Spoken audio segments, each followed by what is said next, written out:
19 तारखेलाच दिल्लीमध्ये मनसेचे अध्यक्ष माननीय राजसाहेब ठाकरे यांनी भाजपचं शीर्ष नेतृत्व गृहमंत्री माननीय अमित शहासाहेब यांची भेट घेऊन राजकीय चर्चा त्या ठिकाणी झाली आणि आज राज्याचे मुख्यमंत्री माननीय एकनाथरावजी शिंदे साहेब, राज्याचे भाजपचं नेतृत्व लाडके उपमुख्यमंत्री माननीय देवेंद्र फडणवीस साहेब आणि राजसाहेब यांची नुकतीच जी आता माध्यमांवर बातम्या येत आहेत, ताज लँड्स एंड इथे बैठक झाली. असे संकेत आहेत की महायुतीमध्ये मनसे देखील सहभागी होईल. याबद्दलची अधिकृत घोषणा महायुतीचे नेते लवकरच करतील. पण मनसे जर महायुतीमध्ये आली तर राष्ट्रवादी त्याचं स्वागतच करेल.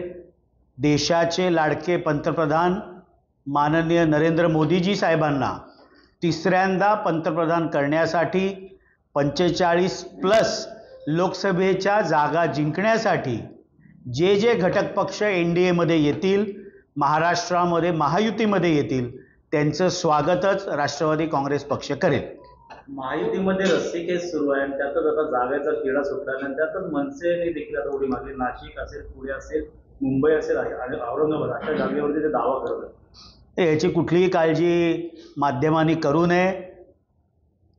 महायुतीतल्या सर्व राजकीय नेत्यांमध्ये समन्वय आहे. अत्यंत चांगल्या पद्धतीने महायुतीचं सन्मानपूर्वक जागा वाटप होईल.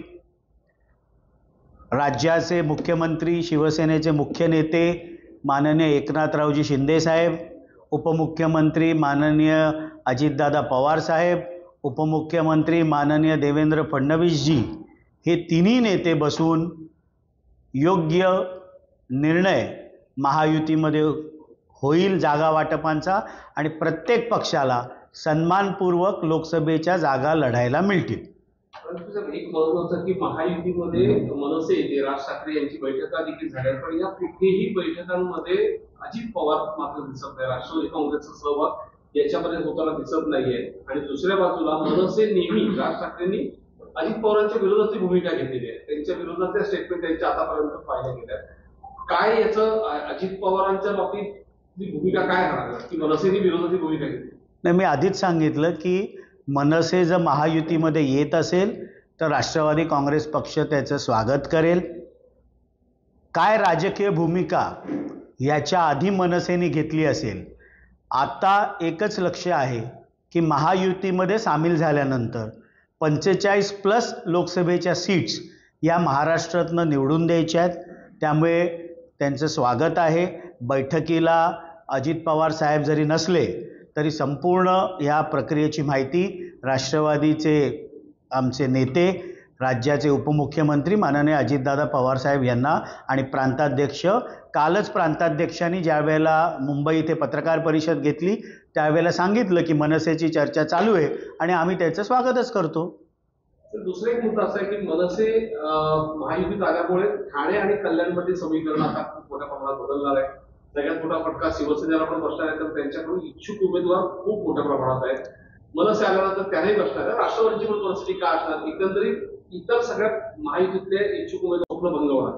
आणि आत्ता लोकसभेची निवडणूक आहे, त्यामुळे ठाणे जिल्हा असेल, ठाणे जिल्ह्यातील तिन्ही लोकसभेच्या जागा असतील, पालघर जिल्ह्यातली एक जागा असेल, ठाणे जिल्ह्यामध्ये भिवंडी असेल, ठाणा असेल, कल्याण असेल. इथे महायुतीमध्ये ते सामील झाल्यानंतर होणाऱ्या लोकसभेच्या निवडणुकीमध्ये त्याचा फायदाच महायुतीच्या उमेदवाराला होईल. विधानसभेच्या निवडणुका अजून 6 महिन्यानंतर आहेत.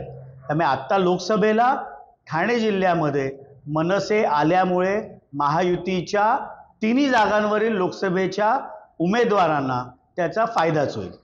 लोकसभेसाठी विधानसभेच्या बाबतीत म्हणतो, विधानसभेचे इच्छुक उमेदवारांचे स्वप्न बनतात. त्याला अजून खूप वेळ आहे. स्वप्न कधी कधी साकारी होतात, कधी कधी भंगही होतात.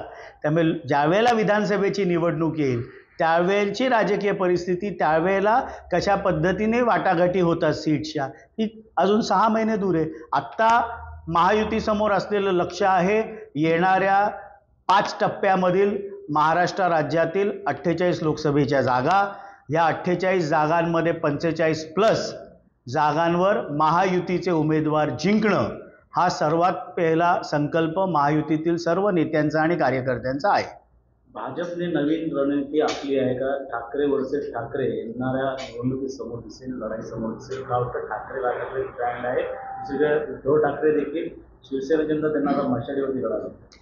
अनेक वेळा भारतीय जनता पार्टीचे लाडके उपमुख्यमंत्री माननीय देवेंद्रजी फडणवीस साहेब असतील, त्यांचे प्रांताध्यक्ष बावनकुळे साहेब असतील, यांनी अनेक वेळेला संकेत दिले की मनसेचं विचारसरणी, मनसेची असलेली ध्येय धोरणं ही भाजपशी मिळतीजुळती आहेत आणि त्यामुळे महायुतीमध्ये त्यांना घेत असताना कुठेही वैचारिक वाद किंवा विचारधारा वेगळी आहे असं होणार नाही आणि म्हणूनच हा निर्णय झाला असेल. त्याबद्दल फार काय आश्चर्य व्यक्त करायची आवश्यकता नाही आहे.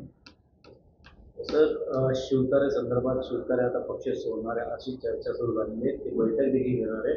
कालपासून त्यांनी गावोगावी प्रचाराला सुरुवात केली. कालच मुंबईला आमचे प्रांताध्यक्ष माननीय सुनीलजी तटकरे साहेब यांनी स्पष्टपणे सांगितलं की शिवतारे हा विषयाला फार महत्त्व देऊ नका, माननीय मुख्यमंत्री योग्य तो निर्णय घेतील आणि एकाने गाय मारली म्हणून आपण वासरू मारायचं नसतं. राष्ट्रवादी काँग्रेस पक्षामध्ये राजकीय प्रगल्भता आहे की कुठला विषय कुठपर्यंत टाळायचा आणि कुठला विषय कधी सोडून द्यायचा. महायुतीला कुठल्याही प्रकारचं नुकसान होईल असे कुठलंही वक्तव्य किंवा कृत्य राष्ट्रवादी काँग्रेस पक्षाकडनं घडणार नाही.